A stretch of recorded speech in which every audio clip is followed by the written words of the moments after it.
Saya ni bila sampai di airport, cok, si borang semua cok. Dia tanya, nak duduk di mana? Saya kata, saya tu tulis tu Shepherd Hotel tu, borang sampai tu. Nak duduk di mana? Duduk di Shepherd Hotel. Dia kata, betul ke nak duduk di Shepherd Hotel? Saya kata, betul. Malaysia, Shepherd Hotel. Sebab apa? Shepherd Hotel tu 5 bintang, tepi Sungai Nile. Dia kata orang Malaysia ni orang hutan, mana mampu bayar Shepherd Hotel. Bodoh punya polis immigration Mesir tu. Saya nak maki tapi ngenangkan saya ni ustaz, saya diam. Saya lagi cakap banyak ke dalam pula, diam sudah. 5 bintang depa tu, water heater pun tak ada, striker pun tak ada. Kita ni hotel 3 bintang, striker berlambak, hak dalam pun ada, hak luar pun ada, water heater dalam pun ada, hak ni pun ada. Depa apa pun tak ada. Itu 5 bintang depa lah. Tu pun dia tanya, hang boleh bayar lah. Saya nak jawab ya, aku naik kapal terbang daripada Kuala Lumpur mai tempat hang pun aku boleh bayar, tambah aku duduk hotel hang lagi aku boleh bayar. Tapi saya tak salahkan dia, sebab itulah yang dia nampak, yang dia dengar. Malaysia ni negara hutan, tak ada maju. Persepsi mereka berubah bila mereka mai ke Malaysia. Bila saya duduk di Jordan, duduk tunggu nak cop pasport di Jordan, duduk tunggu pagi, pukul 4 pagi. Satu orang tanya, dia tanya dari mana? Saya kata Malaysia. Masya Allah, Malaysia. Wow, very nice. Malaysia bagus. Saya tanya, daripada mana awak? Saya Jordan. Saya tinggal di Sabah Sarawak 2 bulan. Malaysia bagus, cukup bagus. Dia punya hormat pula, sebab dia dah pernah sampai Malaysia. Yang bodoh-bodoh ni, tak reti ni tuan-tuan. Sebab tu saya katakan pada tuan-tuan, duduklah di Malaysia. Malaysia ni adalah tempat yang paling bagus sekali, nikmat sekali. Tapi banyak orang yang tak syukur dengan nikmat. Walaupun di Malaysia ni turun bala, bagus lagi. Bagus ke Ustaz? Kedah tu dilanda banjir, bagus nak dibandingkan Indonesia. Malaysia bila hujan turun, dia menurunkan air. Indonesia bila hujan turun, dia menurunkan api.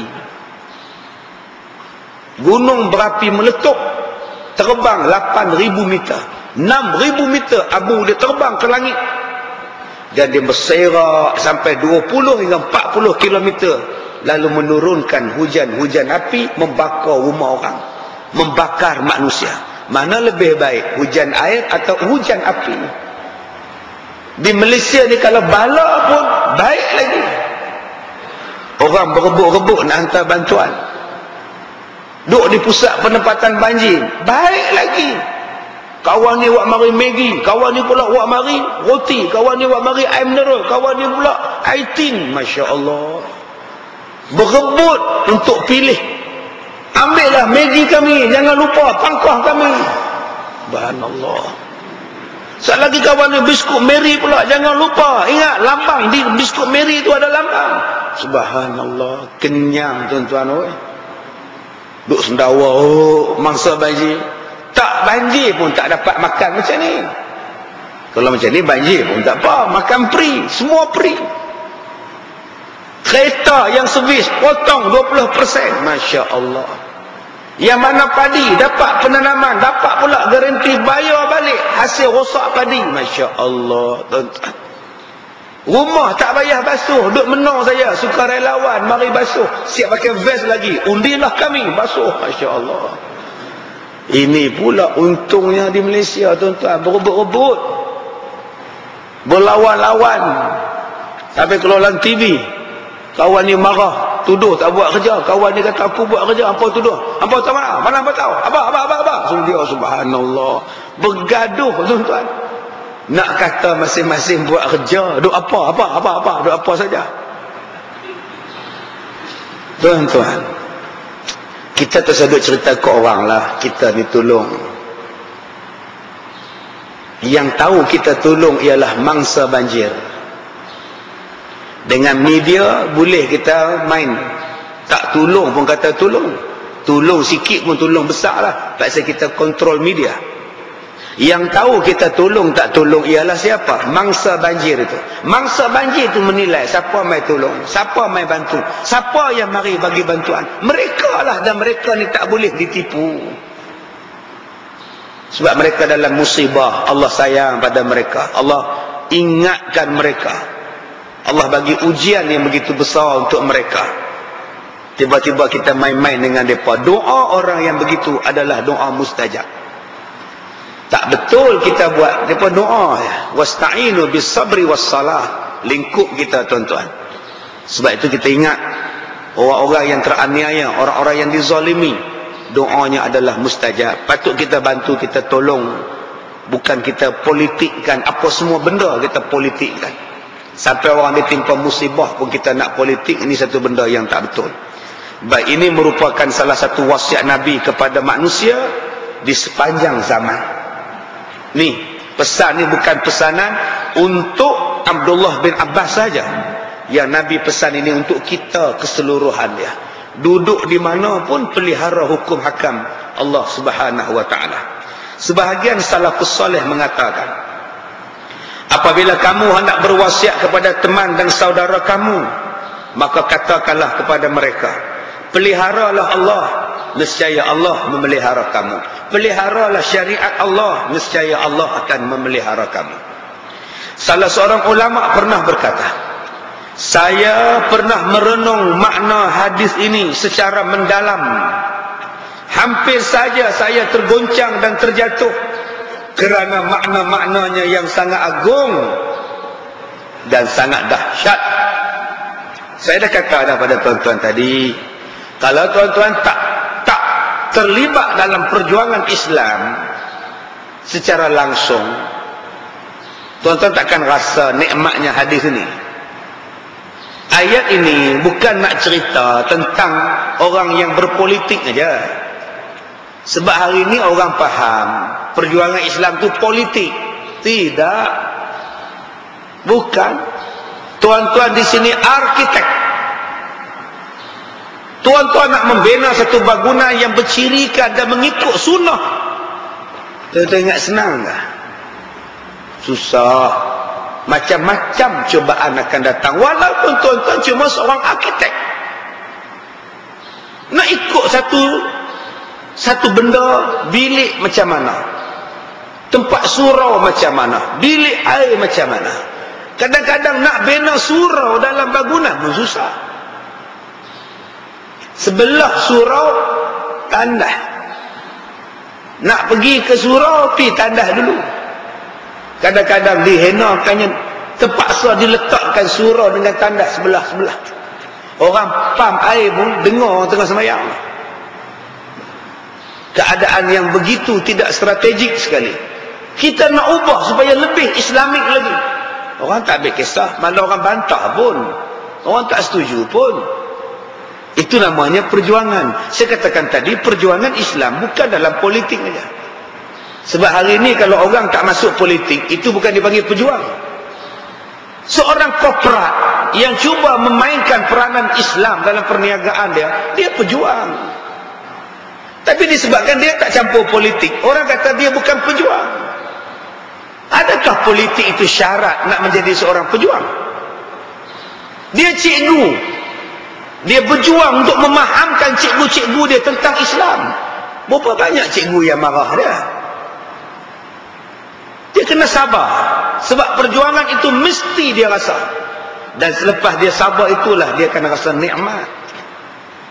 Sebab hari ini saya lihat, orang cuma faham perjuangan itu ialah politik. Itu bukan perjuangan. Politik perjuangan lain. Kalau politik tak ada strategi pun, tu bukan perjuangan yang bagus. Berjuang teruk-teruk, kerusi orang lain pegang.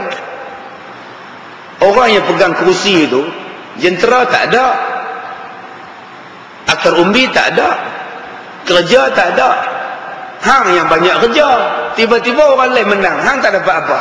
Itu bukan perjuangan. Itu bukan perjuangan. Kalau hang teruk-teruk lawan, kami undi paling ramai, kami ahli paling ramai, kami buat kerja semuanya, semua tempat kami buat, kami nak kursi ni. Kalah menang pun baru nama perjuangan. Kalah pun menang, menang pun menang. Tapi kalau kamu siang malam pagi petang jalan, tapi yang kamu pangkah, yang menang itu bukan orang Islam, itu bukan kemenangan. Berapa banyak orang yang salah faham tentang perjuangan. Dia berjuang untuk mengangkat bukan Islam sebagai pemimpin. Itu bukan.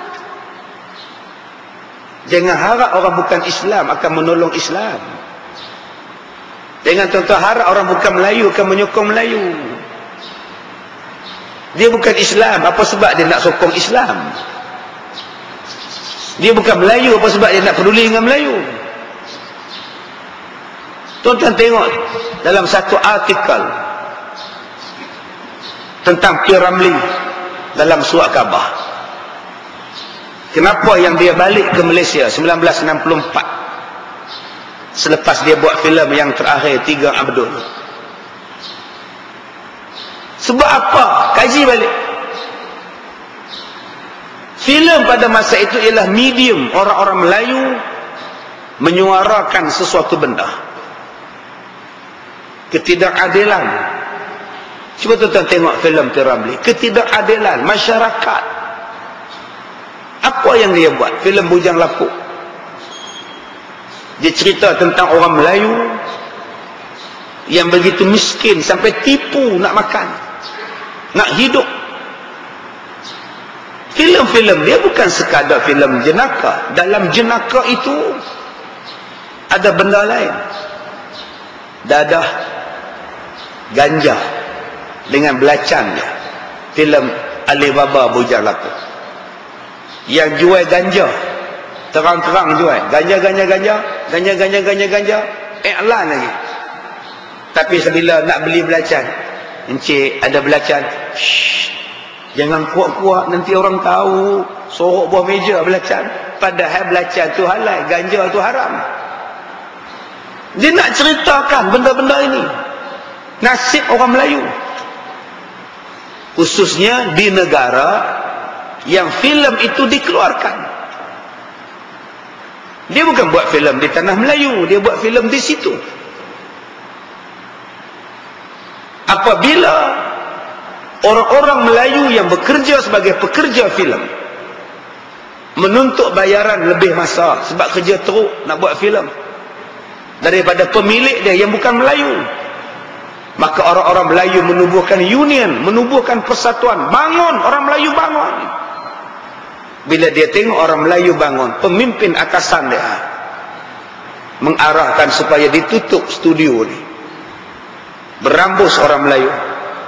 Sebab kata dia, apabila orang Melayu sudah pandai berunion, lingkup negara kita.